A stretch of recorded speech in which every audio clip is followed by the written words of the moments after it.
Just south of the River Thames, close to London Bridge, stands the George Inn. Owned by the National Trust, but still a working pub, the George is the only surviving galleried London coaching inn.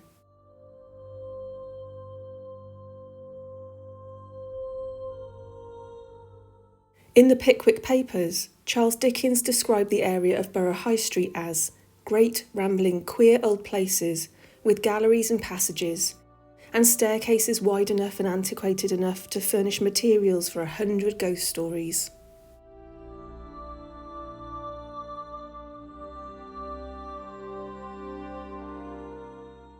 The area was densely packed with coaching inns, but only one, the George, with its unique gallery, remains today.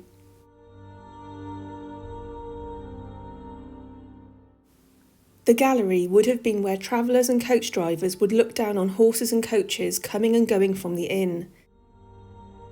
Dating from 1677, the cobbled area would have been bustling with stable hands, blacksmiths, and the sounds of horses taking a well-deserved break. In the early hours, staff who live above the inn have been startled to see the apparition of a woman gliding gracefully across their room and through the walls. She is thought to be the spirit of a previous landlady named Miss Murray, who called time at the inn at the end of the 19th and early part of the 20th century. It was during this time that the advent of the railways caused the demise of many of the surrounding coaching inns, including two other well-known inns, the White Hart and the Tabard. The George looked likely to be demolished, and sadly lost 3 of its 4 original galleries for the Great Northern Railway to build warehouses.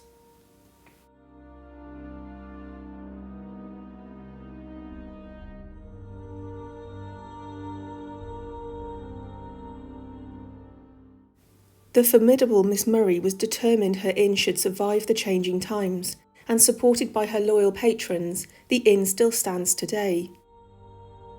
She is said to be unhappy with modern technology inside the inn itself. Analogue cameras often fail to capture images within the inn. Digital equipment such as tills and computers tend to break down, and the batteries of digital cameras seem to drain.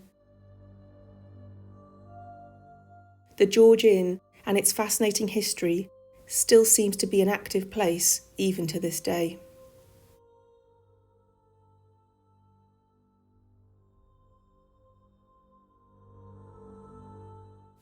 The world-renowned Savoy Hotel opened its doors on the 6th of August 1889. The site of the Savoy Hotel has an interesting and turbulent past.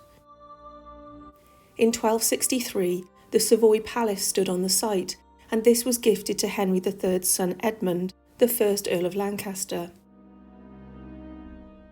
In 1381, having been owned by descendants for over 100 years, the beautiful palace was burned down during the Peasants' Revolt. Later, Henry VII bequeathed the site to build a hospital, which stood until 1864, when a fire destroyed the site except for the small Savoy chapel that still exists, tucked away today. Queen Elizabeth, the Queen Mother, would sometimes attend Sunday service at the chapel before entering the hotel through the eastern facade and having lunch. A truly luxurious hotel, located in the city of Westminster, the Savoy was the first hotel to use electricity throughout the building, with electric lights, lifts, and hot and cold running water in the ensuite bathrooms. Famous guests have included Oscar Wilde, Charlie Chaplin, the Beatles, Winston Churchill, Marilyn Monroe, and Judy Garland.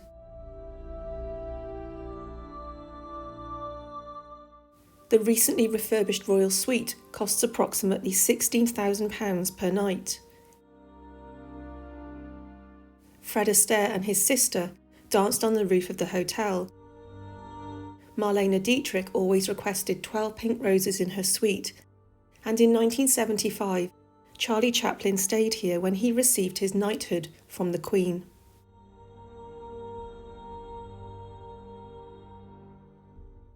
Known for elegant afternoon tea and world-class restaurants, the Savoy was especially popular during Edwardian times when the rich and glamorous would drink champagne inside the courtyard to the beautiful sounds of Italian opera. Despite the endless luxury, guests on the 5th floor have sometimes felt uneasy, particularly near the lift. The ghost of a friendly little girl, thought to have worked as a bellhop in the hotel's earlier years, has been seen, sometimes radiating pale blue light. The Savoy did employ page boys for an array of jobs even until the 1940s, from moving luggage, delivering flowers, and subtly putting out footstools for ladies to rest their tired feet. She has been seen in the corridors of the 5th floor, particularly near room 502, the most active room of the hotel, as well as in the lift itself. Her apparition is accompanied by a sudden drop in temperature and wardrobe doors opening and closing by themselves. Some say she was killed in the building, or possibly fell in the lift shaft long ago. Could it be that the lift acts as some sort of portal for the ghostly little girl?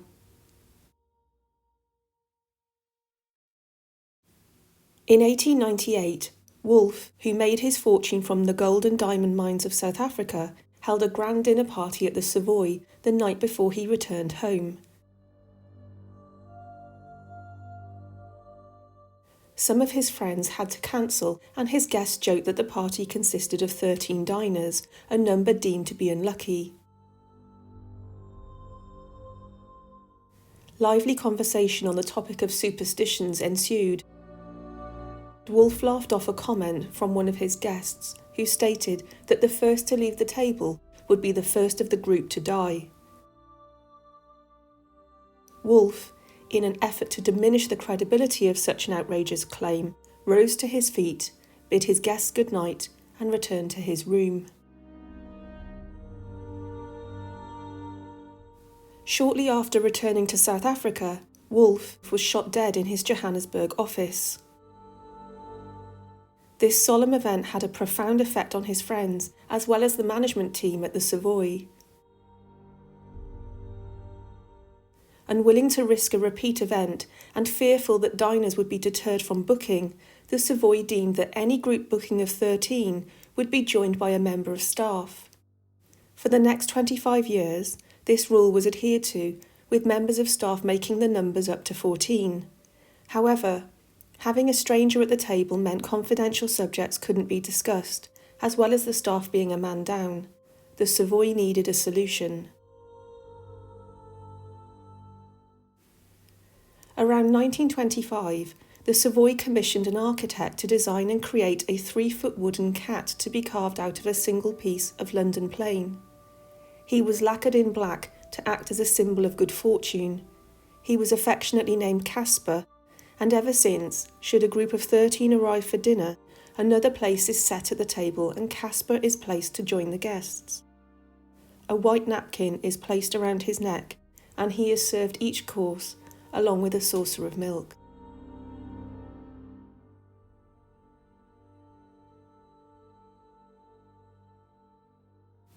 Tucked away in a courtyard off an alley from Bow Street, many don't know about Williamson's Tavern. The present building dates back to the 1930s, and it is owned by the Nicholas Group of pubs.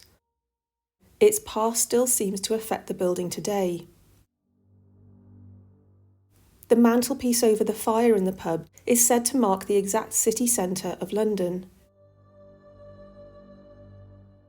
At this site was once an old mansion belonging to Sir John Oldcastle, the model for Shakespeare's John Falstaff, who was originally named John Oldcastle. In 1413, Oldcastle was indicted for maintaining Lollard preachers and their opinions opposing many practices of the Catholic Church. His amicable relationship with Henry V gave him some special consideration. However, he refused to honour the king's appeal to submit and was eventually convicted for heresy. He was granted a stay of execution by the king and was sent to the Tower of London for 40 days. Within this time, he managed to escape and started to lead a rebellion against the king. Eventually, he was captured and was executed at St Giles Fields in London around 1417. It seems Oldcastle may have been hanged and burned at the gallows simultaneously. Oldcastle's mansion became the original residence of successive Lord Mayors of London, and in 1739 it was bought by Robert Williamson, who started to transform it into a hotel. Many years later, William Hollis, responsible for rebuilding today's 1930s building, discovered that his actions may have disturbed the dead. Although an apparition never seemed to appear inside the building, sounds of screams and sobbing were heard within its walls, particularly on Saturday nights. Outside of the building, a pale figure was seen gliding from the opposite side of Groveland Court and passing through into the pub itself. Tankards and ashtrays would be thrown with force, startling Hollis, who was unable to explain the experience. After years of battling against the unknown spirit, Hollis gave up. He decided to sell the building as it stood and move on to pastures new.